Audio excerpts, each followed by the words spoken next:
We bring to you Dallas Cowboys Executive Vice President Stephen Jones. Good afternoon, sir. Good afternoon, guys. I know there's a lot to break down from the game yesterday. I was just curious, before the game started, can you tell us about that moment y'all got to share with Pam Oliver and bringing her that honorary jersey? Well, Pam's obviously been a great ambassador to the game and been a good friend of ours. She's covered many Cowboy games throughout the years, and some big ones at that. But, no, she's truly an ambassador to the NFL and has done an amazing job, bringing the game to our fans at home, and somebody we have the utmost respect for.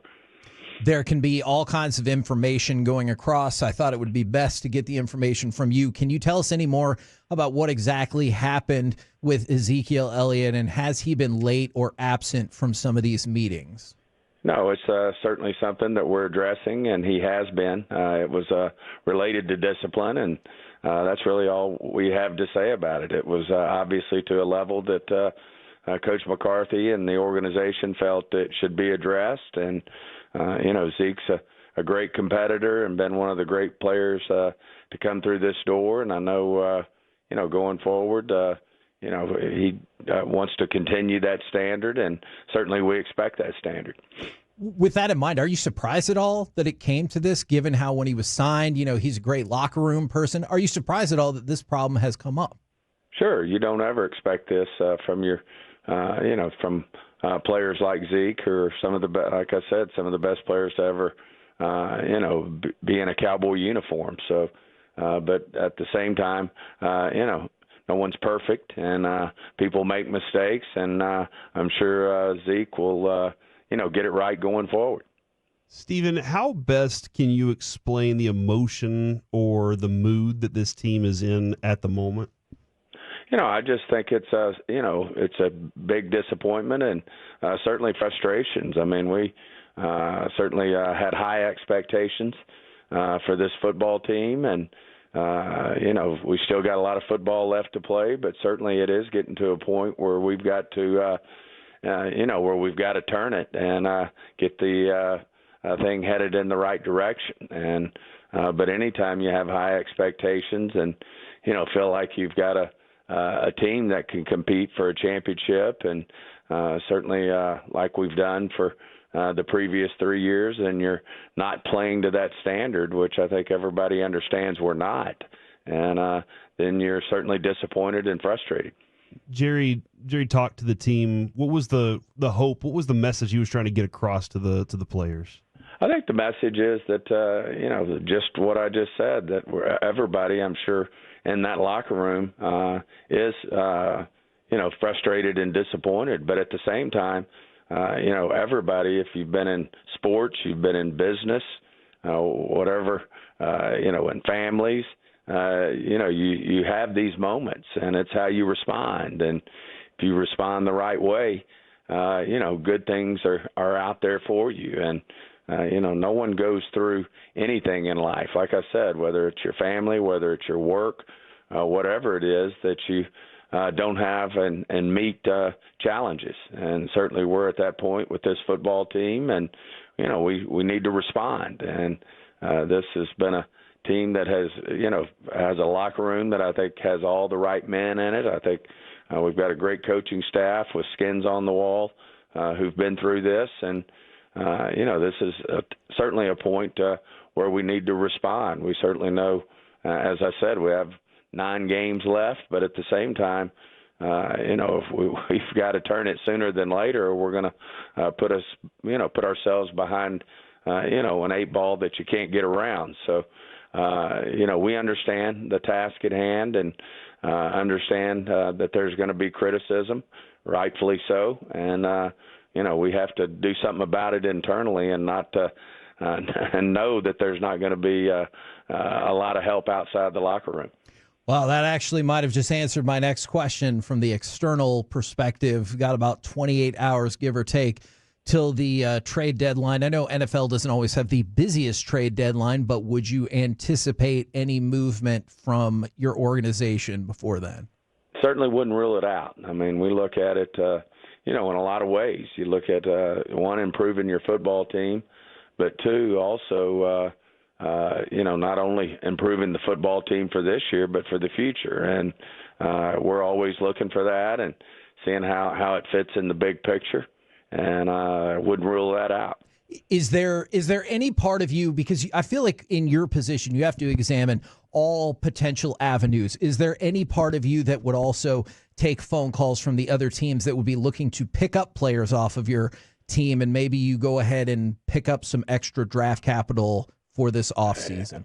Trades are always both ways. And as you said, you got to look at it, through the lens of how we view our players and how we view other teams' players. And if something makes sense, and then we certainly would look at it. And but that's what goes with it. Trades can be for draft picks. Trades can be players for players that make sense, and we'll certainly be looking at that as we head toward the deadline tomorrow afternoon.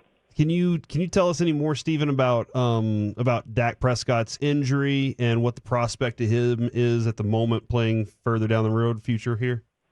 Oh yeah, our future playing for the Cowboys. Yeah, no. I'm sorry.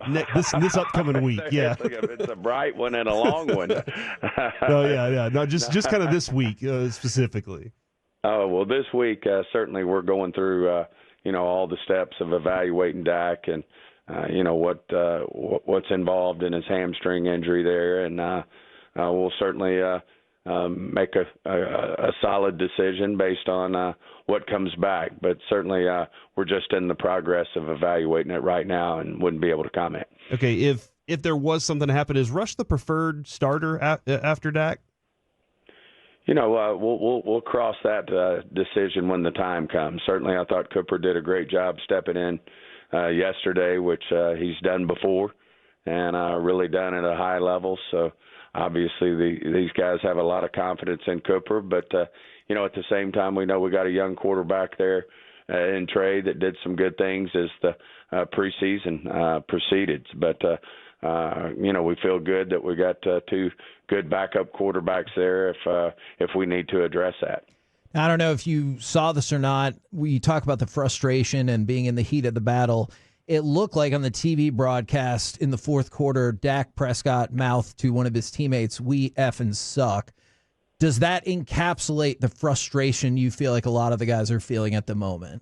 Yeah, I think it's frustration, and people like Dak knowing that the standard you need to play to win in the NFL. And I think there is frustration, and we're doing things that don't help our cause. Whether it's penalties, whether it's getting the ball, whether it's turning the ball over. We all know these are all things that make it hard to win in this league, and certainly everybody's as I said, everybody has their moments of frustration when a team that you, as I said, really felt like you're holding, really felt like we had a high bar in terms of what our expectations are, and then falling short, you're going to have those frustrations.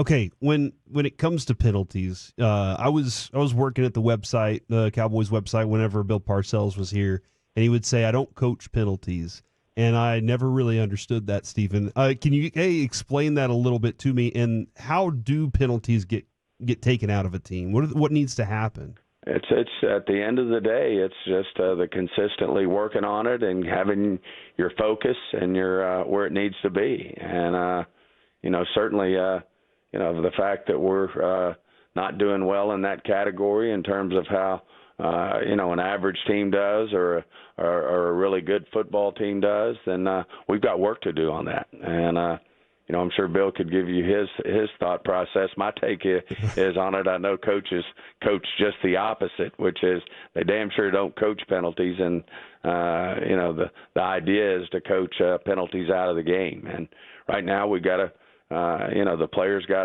to be committed and focus more. And I know certainly our coaches are going to keep pushing to eliminate those penalties. CeeDee Lamb yesterday looked like he was in terrible pain, and he kept going back out onto the field. Is that big? I'm trying to figure out exactly the mentality of what CeeDee's feeling there. Is that because I got to live up to this contract, or I'm just this kind of player? What can you explain a little bit about why he kept going out there? Did you think it was necessary? I think he's that type of player. I think if we'd have let Dak go out there, he would have gone out there. I mean, I think that's what brings frustration. to this locker room right now is people do hold our team and themselves to a high standard. And I think it's just the type of players they are. No one wants to not be out there doing something about, the struggles that we're having right now. And CD's at the front of the line, and, that's why you step up. And what's made him great is, and in the NFL, there's a lot of players in this league who play when things don't feel perfect. And certainly, I put CD and Dak at the front of the line. We obviously didn't think CD had something that he could injure further, but it was also obviously that he was competing his ass off and wanting to do something about the outcome of that game. MRIs for both of those guys today? Is that factually? Yes. Okay. This is a logistical question. When Coach McCarthy spikes the tablet out of frustration, do y'all have to pay for that? Is there a fine? I'm seriously curious about how the logistics of that work. Yeah, well, we're not worried about the logistics of that. I mean, we're out there competing, and there's things a lot more important than an iPad at stake when you go out and play one of these football games. Well, we appreciate the time very much, good sir. I know probably busy couple of days. We will catch up with you again next week. Sounds good. Take care.